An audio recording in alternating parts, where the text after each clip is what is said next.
그러므로 여러분, 진리를 얘기합니다.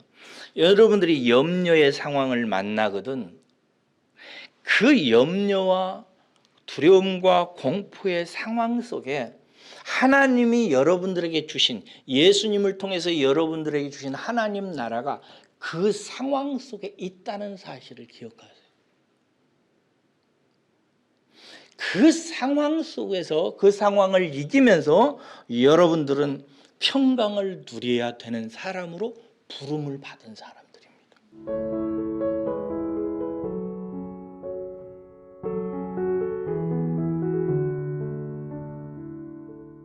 성도의 인생 혹은 성도의 일생을 오늘 설교의 주제와 연관지어서 말씀을 드리자면은, 성도의 일생은 하나님께 부름을 받은 그 순간부터 하나님이 선물로 주신 천국의 나라로 들어가는 과정이라고 얘기할 수가 있습니다.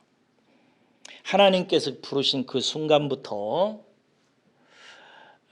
하나님께서 선물로 우리에게 허락해 주신 샬롬, 하나님의 나라로 들어가는 과정이라고 말할 수가 있습니다.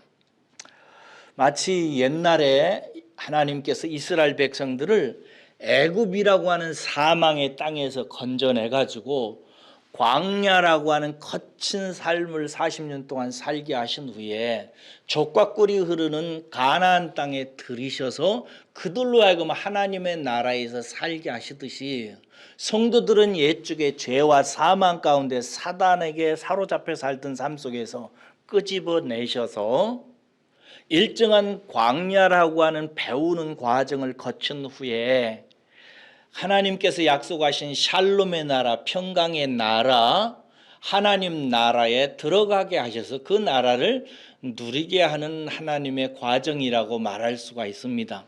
그런데 여러분, 우리가 선물로 받아서 들어가 누리게 되는 이 샬롬이라고 하는 하나님 나라는 여기 있다 저기 있다 하는 것이 아닙니다. 공간 개념으로 먼저 이해하는 경우들이 많은데 그걸 일단 지우시고, 그 나라는 여기 있다 저기 있다 하는 것이 아니라 우리 안에 주어지는 것입니다. 우리 마음에 있는 것입니다. 하나님께서는 예수를 믿는 모든 사람들 안에 하나님 나라, 샬롬, 젖과 꿀이 흐르는 세계를 우리에게 주셨습니다.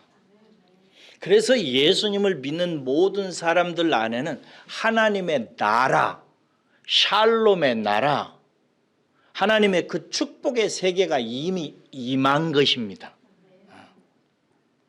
문제는 그 세계에 실제 들어가서 하나님이 허락해 주시는 은혜의 세계를 누릴 수 있느냐 없느냐, 이게 중요한데, 그것을 누리도록 하나님께 주신 두 가지 선물이 있습니다. 다른 것도 있습니다. 그런데 오늘 주제와 관련해서 두 가지를 주목시키려고 하는 거예요. 첫째는 뭐냐면 말씀이고요. 두 번째는 기도입니다. 말씀은 무엇을 위해서 있느냐면, 우리 안에 있는 하나님이 예수 그리스도 안에서 선물로 은혜로 주신 하나님의 나라 샬롬의 세계를 이해하고 깨닫게 하기 위해서 주신 것입니다. 그래서 이것이 너무나 기쁜 소식이어서 복음이라고 하고, 이렇게 받은 하나님의 나라가 은혜이기 때문에 이 은혜의 나라를 설명해 주는 복음이기 때문에 은혜의 복음이라 이렇게 얘기하는 것입니다. 우리는 말씀을 통해서 은혜의 복음을 깨달아서 하나님이 예수 믿는 사람들 마음 안에 주신 천국, 하나님 나라, 샬롬의 세계를 이해하고 깨닫고 누리기 시작하는 것입니다. 그래서 말씀을 깨달아야 됩니다. 두 번째는 뭐냐면 기도입니다. 기도는 그렇게 깨달아서 들어간 그 세계 속에서 성부 하나님, 성령 하나님, 성자 예수님을 누리는, 그분과의 교제를 하게 하는 복음의 경륜입니다. 삼위 하나님과 사귐을 얻게 하는 것입니다. 이 두 가지 선물로 우리는 무엇을 얻게 되냐면 따라서 하겠습니다. 평강을 얻게 되는 것입니다. 평강을 누리는 것입니다. 네, 여러분 혹시 샬롬, 한국말로는 평화지요. 샬롬이라는 말하고 평강이라는 말을 구별해서 쓰십니까? 뭐 다 그 말이지요. 실제로 히브리어로 이 두 말은 원래는 같습니다.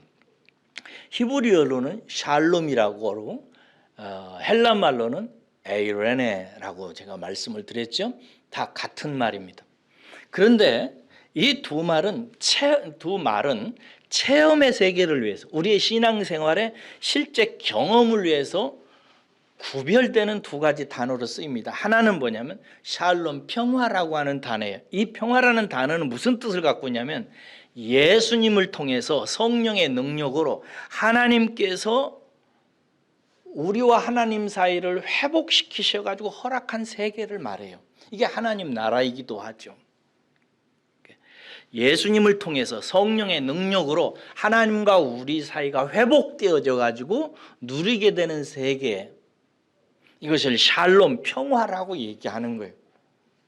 평강은 뭐냐면 이 평화를 누리는 마음의 상태를 말합니다. 그러니까 샬롬은 객관적인 개념이고요, 평강은 주관적인 개념인 거예요. 하나님이 우리에게 주신 하나님 나라로 말미암아 우리는 샬롬을 누릴 수가 있게 됐습니다. 이건 객관적으로 주어진 거예요. 그래서 제가 매일 아침마다 여러분들에게 묵상의 본문 올릴 때 샬롬이라고 던집니다. 이게 뭐냐면 여러분들에게 하나님께서 예수님을 통해서 성령의 능력으로 하나님과의 관계에서 회복된 세계가 있습니다. 이걸 보십시오 하고 샬롬이라고 던지는 것입니다. 근데 그것을 이제 우리가 누리는 것, 이 마음의 상태를 평강이라고 얘기하는 것입니다. 우리는 말씀과 기도로요, 샬롬의 세계를 알아보고 들어가서 평강을 누리는 것입니다. 좀 이해가 되십니까? 우리가 마음으로 누리는 게 평강이란 말이에요. 오늘부터 이제 기도에 대해서 저와 여러분들이 나누기를 원하는데, 기도에 대한 여러 가지 가르침들이 있습니다. 일반적으로 기도다 하면 성도님들은 뭔가 원하는 것을 얻는 방식으로 이해를 합니다. 건강, 직업, 친구, 학교, 여러 가지 우리에게 필요한 것을 복이라고 생각하고 그 복을 얻는 방식으로 기도를 활용을 해요. 그러나 저는 오늘 하나님의 예수 그리스도 안에서 주신 세계인 그 샬롬의 세계를 누리는 평강의 길로 기도를 소개하려고 합니다. 이게 중요합니다. 기도는 예수 안에서 하나님께서 우리에게 주신 평강을 누리도록 하나님께서 주신 목적이 제일 중요합니다. 여러분들은 기도를 통해서 이미 하나님께서 내게 주신 샬롬의 나라, 하나님 나라를 누리어서 평강을 얻는 방식으로 기도를 사용하는 것이 첫 번째라는 것입니다. 이걸 잘 이해하셔야 됩니다. 먼저 생각해 보십시다. 저와 여러분들은 다 평강을 얻기를 원합니다. 그렇죠? 평강하기를 원하죠? 네. 그러면은 여러분, 마음에 평강하지 못한 경우들이 상당히 많다는 것을 알 것입니다. 여러분, 평강은 왜 얻지 못하는 걸까요? 왜 평안하지 못해요? 보통 사람들이 생각하기를 상황 때문이라고 생각합니다. 돈이 없는 상황, 이러면 평안하지 못하죠. 평강이 없지요. 또 건강하지 못해, 아파, 이러면 평강이 깨어지는 것을 우리는 경험하게 됩니다. 또 관계입니다. 사람과의 관계, 남편과 아내와의 관계, 자식과 부모와의 관계, 이런 인간적인 관계가 깨어지는 상황 때문에 우리는 평강을 누리지 못한다고 생각합니다.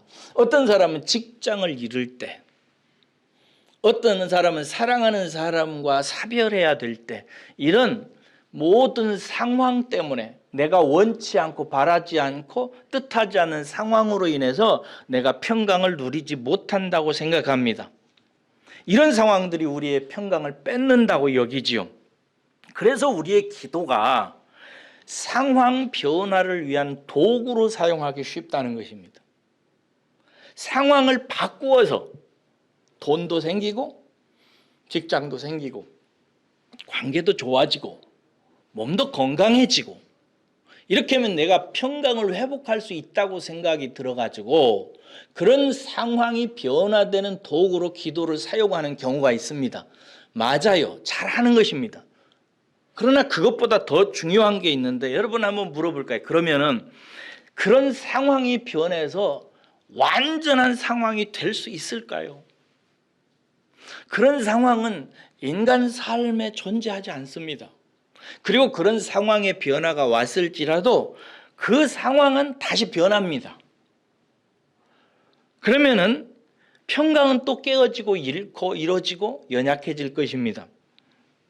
상황은 우리에게 잠깐 평강을 주는 듯 하지만 영원한 평강, 참된 평강, 하나님이 우리에게 주시려고 하는 진짜 평강, 이것은 여러분들이 구하는 상황의 변화를 통해서는 하나님이 우리에게 누리게 하시고 보게 하시고 얻게 하시려고 하는 그 평강은 그것을 통해서는 오지 않습니다. 여러분들이 만약에 기도를 통해서 여러분의 마음에 평강을 얻기 위해서 어떤 상황의 변화를 허락해 달라고 기도할 수 있습니다. 그러나 그렇게 해서 얻게 된 평강은 참된 평강은 아닙니다. 이걸 잘 생각하셔야 돼요. 여러분, 하나님의 나라에서 하나님이 허락하신 샬롬의 특성을 이해해야 돼요. 이 하나님이 우리에게 주신 샬롬이라고 하는 하나님 나라의 특성이 무엇이고 이 샬롬을 통해서 우리가 얻게 되는 마음의 평강은 어떤 특징이 있고 세상 것과 어떻게 다른가, 이것을 이해하셔야 돼요. 진리를 통해서. 하나님이 주신 샬롬은요, 염려와 걱정의 상황을 극복하고 누리는 것입니다. 염려와 걱정의 상황을 이기고 누리는 거예요. 오늘 본문 말씀이 어떻게 시작되는지 본문으로 가십시오. 본문에 보면 아무것도 염려하지 말고, 이 구절이 있죠. 그러니까 아무것도 염려하지 말라고 시작합니다. 그러니까 여러분, 오늘 본문 말씀은 염려할 수밖에 없는 상황을 전제하고 있습니다. 이해하셨습니까? 오늘 본문 말씀은 염려할 수밖에 없는 상황을 깔고 얘기를 하는 거예요. 하나님의 나라는 여러분 죄로 인하여 파괴돼 가지고 모순과 혼돈으로 가득한 세계에 주어진 하나님의 선물이에요. 하나님이 우리를 부르실 때 누리게 하시는 세계는 죄로 말미암아 깨어지고 붕괴되어져 가지고 모순과 혼돈으로 가득하져가 욕심과 전쟁과 눈물과 괴로움이 가득한 세계 속에다가 하나님이 주어놓으신, 넣어놓으신 세계예요. 이게 어디서부터 발견되어지냐면요, 믿음의 역사를 얘기할 때 창세기 12장에서부터 시작됩니다. 창세기 12장 보면 하나님이 아브라함을 부르셔가지고 갈대아 우르에 살고 있는 아브라함을 부르시죠. 너는 본토 친척 네 아비 집을 떠나 내가 네게 지시할 땅으로 가라 라고 부르자 아브라함이 그 말씀에 순종해서 믿음으로 하나님이 인도하시는 길을 따라가니까 어디에 도착했어요? 가나안 땅에 도착하죠. 가나안은 우리 신약으로 말하면 천국을 상징하는 거잖아요. 그렇죠? 하나님 나라를 상징하는 그 땅에 들어갔어요. 그 땅에 딱 들어갔는데 들어가서 보니까 창세기 12장 6절에 들어가자마자 이 얘기를 합니다. 아브라함이 그 땅을 지나 세겜 땅 모레 상수리 나무에 이르니 그때에 가나안이 그 땅에 거주하였더라. 가나안 사람이 그 땅에 거주하였더라. 이미 그 땅에는 가나안 부족들로 가득 차지하고 있었어요. 그 땅에는 가나안 족속, 브리스 족속, 기르가스 족속, 히위 족속, 그리고 뭐 여러분이 잘 알고 있는 블레셋 족속, 이런 족속들이 이미 그 땅에 살고 있었어요. 그러면은 그걸 딱 봤을 때 아브라함이 뭘 생각했을까요? 큰일 났네. 그 땅을 차지해서 그 땅에 나라를 세우려면 어떻게 해야 돼요? 싸워야지. 피바람이 불게 되어 있는 거예요. 하나님이 허락하신 가나안 땅은 무인도가 아니에요. 그냥 낙원이 아닙니다. 이미 죄 가운데 찌들어져서 너무나 무섭고 사나운 자이언트들이 살고 있는, 블레셋 족속과 같은 사람들이 살고 있는 그런 세계예요. 그래서 그 땅을 보자마자 창세기 12장 8절에 아브라함이 뭐 하는지 아세요? 그러자 아브라함이 그곳에서 제단을 쌓고 여호와의 이름을 불렀더라, 이렇게 돼 있어요. 이렇게 돼 있어요. 자, 하나님이 나중에 그렇게 기른 아브라함의 자손들이 애굽에서 살게 되잖아요. 사망의 땅에서. 그 애굽 백성들을 하나님께서 이스라엘을 부르셔가지고 광야를 거치게 하죠. 40년 동안. 그리고 다시 가나안 땅에, 그 땅에 다시 들어가게 하죠. 그 땅에 들어갈 때 모세가 정탐꾼들을 12명 보내가지고 그 땅을, 가나안 땅을 한번 살피도록 하잖아요. 그래서 들어가는 사람들을 우리는 뭐라고 부르죠? 정탐꾼이라고 그래요. 정탐꾼들이 가서 보고 무슨 보고를 하죠? 우리는 그 땅을 차지할 수 없다고. 거기 사는 사람들은 다 자이언트들이라고, 거인들이라. 우리는 그들의 밥이다, 이렇게. 그래서 그 보고를 받고 온 이스라엘이 좌절하고 통곡을 하면서 모세에게 원망을 하고 난리를 합니다. 그래서 이스라엘 사람들이 40년 동안 광야에서 그 나라를 쳐 들어가서 차지할 수 있는 역량을 기르기 위해서 믿음 훈련을 40년 동안 받습니다. 그래요. 그렇게 필요했어요. 그러므로 여러분, 하나님이 아브라함에게 허락하신 그 땅도 염려와 두려움과 공포의 땅이었고, 애굽에서 끄집어내가지고 광야의 훈련을 받고 들어가려고 했던 그 천국을 상징하는 가나안 땅도 옛날에 이스라엘 백성들의 눈에 볼 때 두려움과 근심과 염려와 절망의 땅이었어요. 그 땅을 하나님께서 하나님 나라다, 내가 너희들에게 준 땅이다라고 선물로 주신 것입니다. 그러므로 여러분, 진리를 얘기합니다. 여러분들이 염려의 상황을 만나거든 그 염려와 두려움과 공포의 상황 속에 하나님이 여러분들에게 주신, 예수님을 통해서 여러분들에게 주신 하나님 나라가 그 상황 속에 있다는 사실을 기억하세요. 그 상황 속에서 그 상황을 이기면서 여러분들은 평강을 누려야 되는 사람으로 부름을 받은 사람들입니다. 오늘 우리가 읽은 빌립보서는 옥중서신이에요. 옥중서신이라는 말의 뜻 알죠? 바울이 감옥 속에서 쓴 편지예요. 그러면 여러분들이 감옥 속에서 이런 편지를 쓰면 무슨 내용으로 쓰실래요? 우리 중에 누가 감옥에 들어가면 편지를 쓰면 무슨 편지를 쓸까요? 죽겠다, 힘들다, 사식 좀 넣어다오 이런 거 쓸 거 아니에요? 그런데 빌립보서의 별명이 뭔지 아세요? 기쁨의 편지예요. 샬롬의 편지라고요. 평강의 서신이라는 별명을 갖고 있어요. 그러면 바울이 뭐 이렇게 나중에 탈출했다는 소식일까요? 아니면 뭐 특별한 대우를 받게 된 상황일까요? 아니에요. 거기서 죽을 것 같은 상황인 거예요. 근데 세상에 밖에 있는 사람들에게 샬롬을 얘기하는 거예요. 에이레네를 얘기하는 거예요. 평강을 얘기하는 거예요. 평안할지어다 얘기하는 거예요.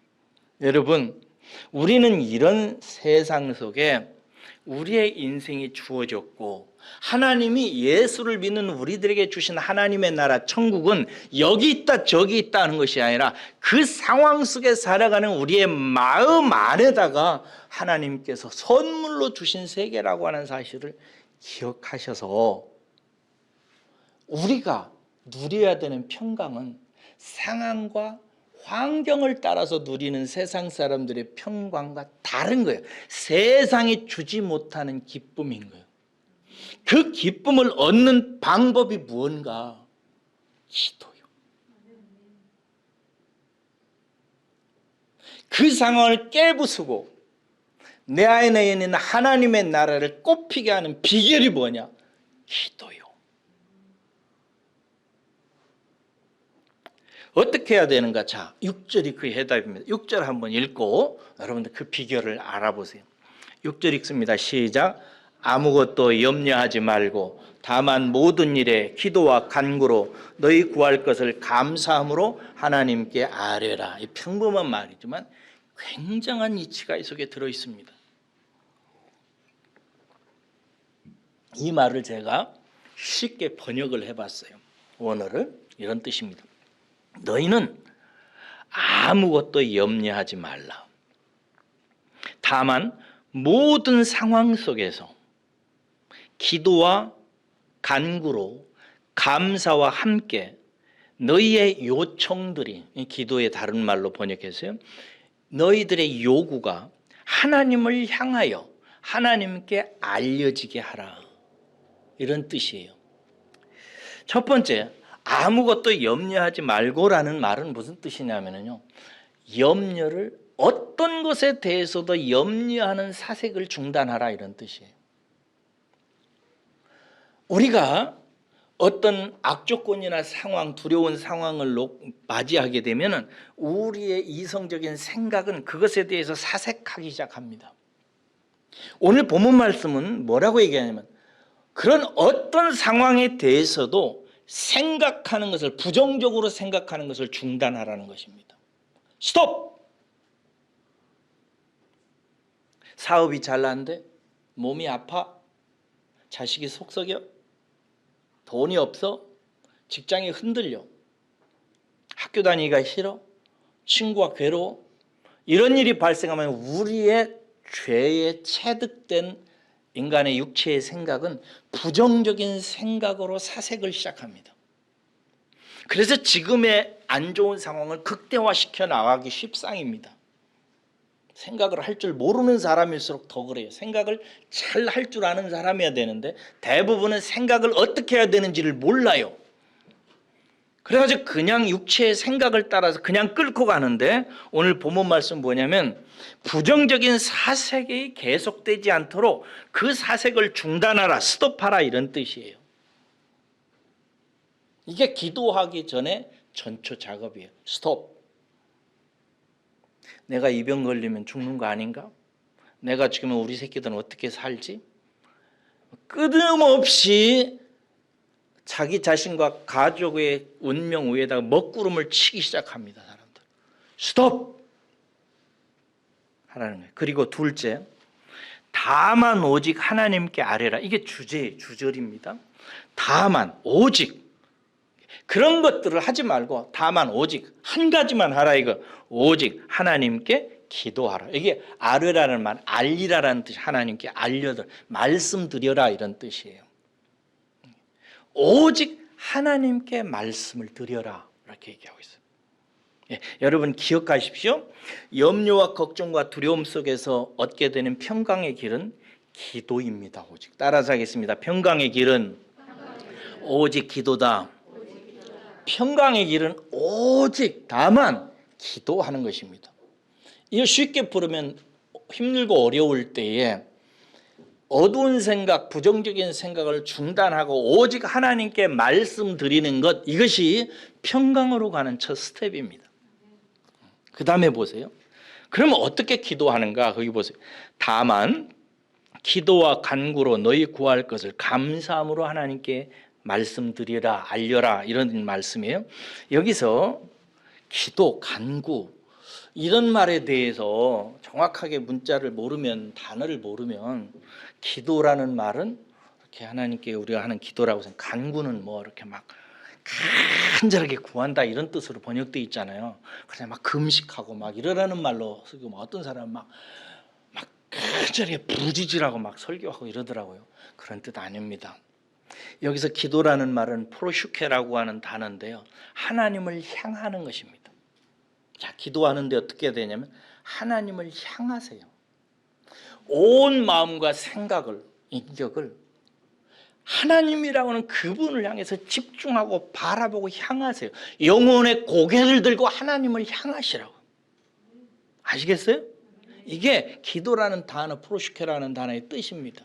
두 번째 간구라는 말은 데세이라고 하는 말인데, 이 말은 사정을 하나님께 아뢰는 것입니다. 자, 하나님을 향하고 온 마음으로 하나님을 향한 다음에 내가 지금 가지고 있는 불안과 초조와 두려움의 사정을 하나님께 말씀드리라는 거예요. 하나님, 지금 제가 아픕니다. 병원에 가서 진찰을 해보니까 암 초기랍니다. 말씀드리는 거예요. 하나님, 있는 그대로. 그래서 하나님, 내가 지금 불안하고 초조합니다. 이 소식을 듣고 남편은 건너방에서 지금 울고 있습니다. 우리 자식들은 지금 말도 못하고 이미 다물어지고, 우리 집안에는 지금 먹구름이 가득 덮여져 가지고 절망과 죽음의 두려움으로 가득 차 있습니다. 이 모든 것들을 하나님께 아뢰라는 거예요. 말씀드리라는 거예요. 그 다음에요, 감사함으로라는 단어가 나와요. 이 말은 뭐냐면 이 일에 대해 도울 자가 되어주시는 분이 누구세요? 하나님. 남편도 아니고 아내도 아니고 자식도 아니고 돈도 아니고 권세도 아니고, 이 일에 대해서 듣고 도울 자가 있는데 이분이 하나님이세요. 이분이 내 도울 자로 있다는 사실을 하나님께 감사함으로 그렇게 하라는 거예요. 여러분, 자, 기도, 간구, 감사라고 하는 단어의 뜻을 말씀드렸어요. 기도는 하나님을 향하라는 뜻이라고 그랬고, 간구는 내 사정, 걱정, 염려를 있는 그대로 하나님께 아뢰라는 뜻이었고, 세 번째는 그렇게 아뢰일 때 들으시고 도와주실 분이 하나님이니 얼마나 다행스러워요? 얼마나 감사합니까? 그 마음을 갖고 하나님, 너무 당신이 있어서 감사하다고 생각하고 말씀을 드리라는 거예요. 이 세 가지 중에 여러분 대답해 보세요. 제일 마음에 와닿는 게 뭐예요? 뭐예요? 감사입니다. 이게 믿음을 가진 사람에게서 기도에서 가장 중요한 요소가 되어져야 됩니다. 여러분 생각해 보세요. 내가 지금 힘든 상황이야. 너무 힘들어. 어떻게 해결할 방법이 없어. 기도를 합니다. 하나님을 향해서 바라봐요. 그리고 하나님께 내가 있는 걸 말씀을 드려요. 세세하게 시시콜콜하게 말씀을 드리기 시작합니다. 이때 사도는 우리에게 반드시 감사함으로 그 마음을 회복하고 하라는 거예요. 여러분, 제가 인스타그램에서 어저께 한 아이가 놀이공원에서 놀다가 그 엄마 아빠에게 행동하는 것을 봤어요. 뭐라고 하냐면, 갑자기 놀이공원을 타다가 갑자기 엄마 아빠한테 얘기는, 춥다! 막 소리를 지르는 거예요. 추워! 가자! 막 이러는 거예요. 그러니까 엄마 아빠가 막 너무 재밌으니까 막 웃어요. 추워? 그래. 춥다! 가자! 이러는 거예요. 그러면서 말하기를, 나 안고 가야 되겠어. 나 안아줘. 빨리 안아줘! 하고 막 소리치는 거야. 그러니까 그 엄마가 너무 이쁘고 사랑스러워서 막 까르르 넘어가요. 여러분, 이게 믿음이고 이게 감사하는 사람의 마음의 기초예요. 이 아이는 지금 자기가 추워지게 되는 상황, 괴로운 상황을 앞에 놓고 자기를 안아주고 품에 안아줘서 집으로 데려갈 자가 있다는 사실을 알아요. 그래서 추운 거 불평하지 않습니다. 염려하지도 않아요. 걱정도 없어요.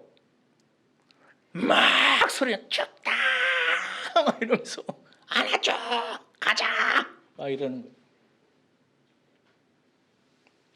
제가 언젠가 어떤 상담학자가 쓴 글을 읽다가 이런 이야기를 다루는 것을 봤습니다. 여러분, 부모가 없는 아이가 친구에게 맞아서 울 때 모습을 쓴 거예요.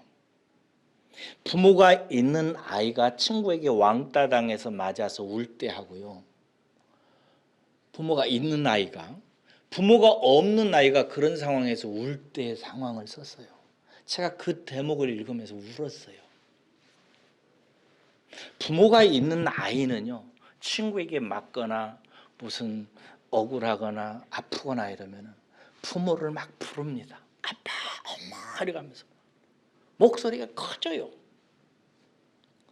근데 이 상담학자가 부모가 없는 아이를 관찰했는데 이 부모를 갖지 않은 이 아이는 친구에게 맞아서 왕따 당해서 홀로가 되었는데 조용히 울고 있어요. 조용히 그냥 울어요. 대상이 없는 거예요. 자기의 억울하고 아프고 고통스러운 상황을 호소하거나 얘기하거나 해결할 대상이 없는 거예요. 그러니까 혼자 그 모든 것을 다 짊어지고 슬퍼하며 우는 거예요. 그냥. 이렇게 되면 안 돼요. 근데 이때 수녀였어요. 고아원에 수녀가 가서 이 아이를 안아주면서 이렇게 얘기합니다. 얘야, 내가 네 엄마야. 내가 네 엄마야 라고 안아줘요. 그냥 이 아이가 진짜 엄마야? 그러니까 이 아이가 울기 시작해요. 그 품에 안겨서. 엄마라고는 단어 하나가, 그 로고스가 이 마음속에 들어오니까 울기 시작해요. 여러분, 엄마가 있다는 것, 아빠가 있다는 것, 도울 자가 있다는 것이 얼마나 감사하고 다행한 일이에요. 사도는 감옥 속에서 우리에게 편지하면 너희들이 어려운 상황이 있거든 하나님을 향해라. 온 마음을 하나님을 향해서 고개를 들고 영혼을 들고 하나님을 향해라. 그리고 네 속에 있는 것을 다 말해라. 울고 싶으면 통곡을 하고, 이야기하고 싶으면 조곤조곤 얘기하고, 억울하면 억울한 것을 얘기하라. 그런데 그렇게 할 때 반드시 감사함으로 해라. 너에게 그 모든 것을 들어주고 너의 사정을 이해해주고 좋은 길을 내고 도와줄 자가 하나님이라는 사실을 알고 얼마나 다행한 일인지를 반드시 기억하고 감사함으로 그렇게 하나님께 말씀드려라 라고 얘기하는 것입니다. 사랑하는 여러분, 기도는 어렵지 않아요. 아주 쉬워요. 그걸 따로 공부할 필요도 어떤 면에서는 없어요. 그냥 어려운 일을 당하거든. 그 어려운 일 속에 하나님의 나라가 있다는 사실을 기억하세요. 우리가 선물로 받은 하나님의 나라는 그 속에 있어요. 할렐루야. 모순과 혼돈과 가득한 땅에 아브라함을 심었듯이 이스라엘 백성들을 애굽에서 끄집어내서 이곳이 내가 약속한 젖과 꿀이 흐르는 땅이다, 들어가라 라고 말했듯이 저와 여러분들에게 하나님께서 주신 하나님의 나라도 그렇게 모순과 혼돈으로 가득 찬 내 인생 한복판에 하나님의 나라가 왔어요. 할렐루야. 나라가 왔어요. 그러므로 그 상황이 나를 아프게 하고 슬프게 하고 고통스럽게 하는 것은 자연스러운 거예요. 그러니까 우리가 누리게 되는 평강은 뭐냐? 그 속에서 하나님 아버지께 기도함으로 하나님을 향하고 하나님께 모든 말씀을 드리고 그리고 하나님께 감사함으로 울기도 하고 부르짖고 의지함으로 말미암아 내 마음속에 주어지는 무엇이에요? 그렇게 하면 우리의 마음속에 뭔가 주어지기 시작해요. 그 나라가 내 속에 젖과 꿀처럼 흘러서 넘쳐나기 시작해요. 열매가 맺히듯이 꽃이 피듯이 그 모순과 혼란 속에 넣어두신 하나님의 나라의 세계가 꽃이 피고 포도나무가 열매고 젖과 꿀이 흐르는 것 같이 우리 속에서 만들어지기 시작하는, 꽃을 피기 시작하는, 이것이 이렇게 해서 내가 그것을 보고 기뻐하고 마음으로 즐거워하게 되는 것이 뭐냐면 평강이라는 것입니다. 그러므로 평강은 기도를 통해서 얻는 것입니다. 할렐루야. 이것이 체득되어져 가야 돼요. 그렇게 하면 기도의 결과를 보세요. 그 다음 절 7절 보세요. 7절 읽겠습니다. 시작. 그리하면 모든 지각에 뛰어난 하나님의 평강이 그리스도 예수 안에서 너희 마음과 생각을 지키시리라. 이게 기도의 결과예요. 자, 그런데 이 단어 하나가 굉장히 중요한데 시간이 없다. 여기 지각이라는 말은 무슨 뜻이냐면 사물의 이치나 도리를 분별하는 능력이에요. 지금 이 상황이 속에 들어있는 하나님의 나라의 이치와 그 이치에 맞게 내가 어떻게 해야 되는지를 분별하는 능력이에요. 이게 지각이에요. 그 다음에 마음이라는 말은 가르디아라고 하는 단어인데, 이 말은 사람의 지성과 감정과 의지를 주관하는 주체예요. 마음이. 생각이라는 말은 노에마타라고 하는 단어인데, 지각의 산물로서 분별하고 행동하는 이 산물로서 생각 혹은 판단을 말하는 거예요. 이게 무슨 뜻이냐면, 쉽게 번역하면 이런 뜻입니다. 그렇게 네가 기도하면, 그리하면 모든 지각을 능가하는 하나님의 평강이. 무슨 평강이라고요? 사람이 모든 지각을 갖고 있어요. 어떤 상황이나 환경에 대해서 그 사물의 이치나 도리를 분별하는 능력이 있어요. 그런데 여기에서의 지각은 무엇을 의미하냐면, 모든 지각을 능가하는, 초월하는, 그런 모든 지각을 통괄하고 포함하고 넘어가는 하나님의 평강. 이게 평강은 평강인데 누구의 평강이에요? 하나님의 평강. 하나님은 평강할까요? 안 평강할까요? 평강하지요. 그러면 하나님의 상황은 조건이 다 좋을까요? 안 좋아요. 하나님도 동일한 상황 속에 함께 하세요. 할렐루야. 근데 하나님은 지각이 모든 지각보다 뛰어나세요. 지각이 뛰어난 그 지각 때문에 하나님은 평강을 하세요. 이해하셨죠? 모든 걸 다 알아서요. 그 일이 왜 일어나고, 그 일의 목적이 무엇이고, 그 일이 우리를 어떻게 만들어내고, 그 일이 어떻게 나중에 소멸되어지고 어떻게 결과되어질 것인가에 대한 하나님의 지각이 있어요. 그 지각이 하나님은 갖고 있기 때문에 다 알고 계신다 이 말이에요. 그래서 하나님은 평강을 갖고 있어요. 이 평강이 우리에게 와야 돼요. 할렐루야. 아이고. 평강이 와야 돼요. 이 평강이, 그 다음에 보세요. 너희 마음과 생각들을 그리스도 예수 안에서 지키실 것이다. 이렇게 되어 있어요. 이게 마음이 뭐라고 그랬어요? 우리의 지성과 감정과 의지를 주관하는 주인이에요. 마음이. 마음에서 다 모든 일을 해요. 이게 우리의 마음을 하나님께서 지키시고, 그리고 그 마음에서 행동하는 첫 번째 생각을 지켜내신다 이 말이에요.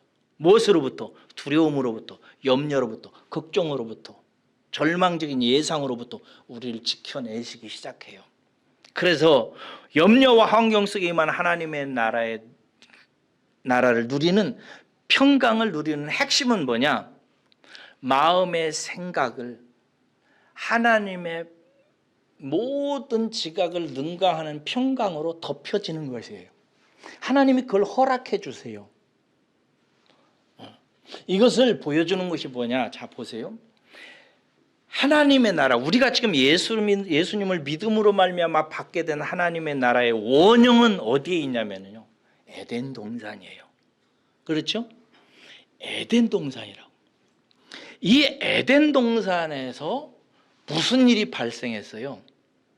마귀의 유혹으로 말미암아 마음이 유혹되어져서 생각을 잘못한 거예요. 그래서 죄가 들어오게 되고, 죄가 모든 환경과 상황을 뒤죽박죽으로 만들어 놔서 우리는 어떻게 마음을 관리하고 생각해야 되는지를 잃어버려서 안 좋은 상황이 되면은 생각을 이상하게 시작하게 합니다. 그래서 우리는 우리의 마음과 생각이 반드시 지켜져야 돼요. 이것은 어떻게 지키는가? 여러분들의 마음과 생각으로는 안 돼요. 우리는 죄장아찌들이에요. 우리는 절대 못합니다. 우리에게 뭐가 필요하냐? 모든 지각에 뛰어나신 하나님의 평강이 와야 돼요. 이걸 받아야 된단 말이에요. 이게 와서 지켜야 돼요. 하나님께서 아담과 하와에게 에덴 동산을 주시면서 뭐라고 그랬어요? 지키라고 그랬다고요. 근데 그들을 지키는데 성공했어요? 실패했어요? 실패했습니다.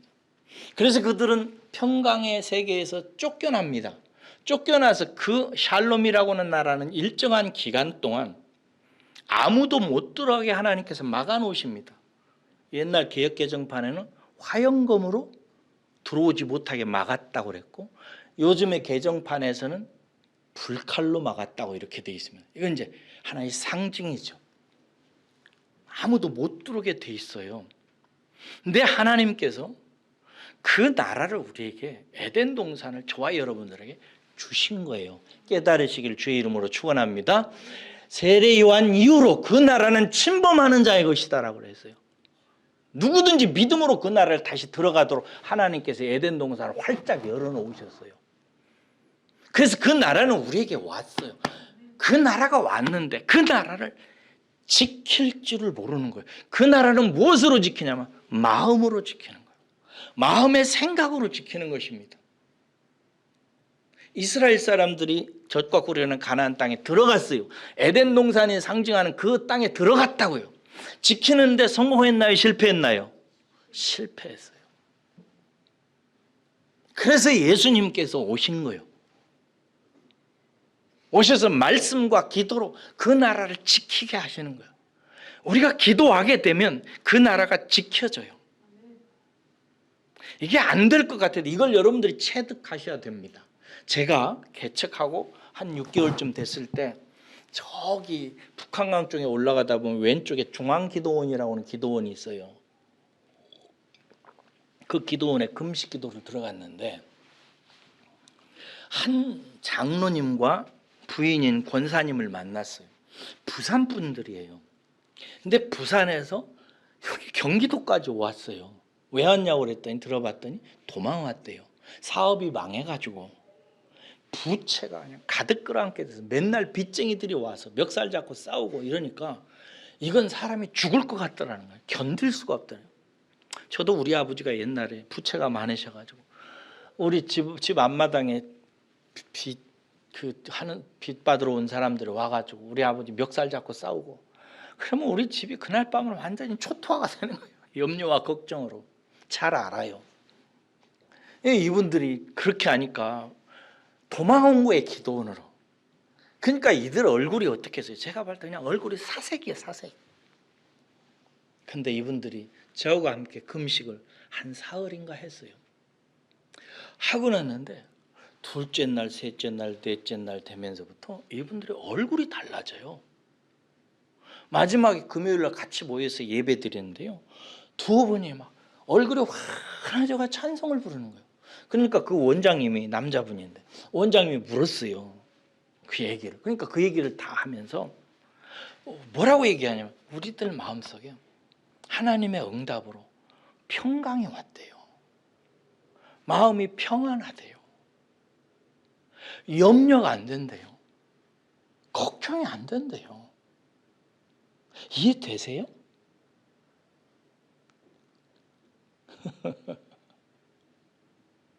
걱정이 안 된대요. 왜 그러냐면 모든 지각에 뛰어나게 넘치시는 하나님의 평강이 그들 속에 온 거예요.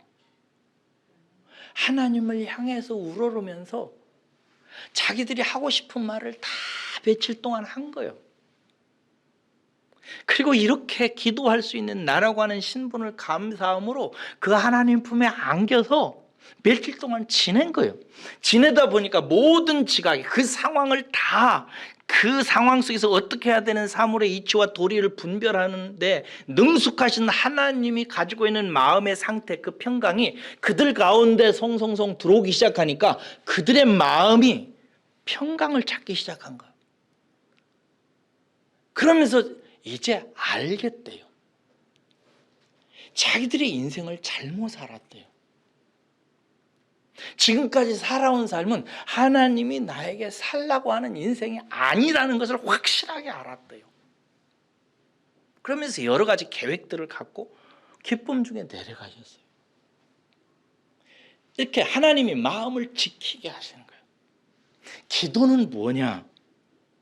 하나님이 우리에게 주신 하나님 나라라고 하는 샬롬의 나라 속에서 누려야 되는 평강을 회복하도록 하기 위해서 하나님께 주신 경륜이에요.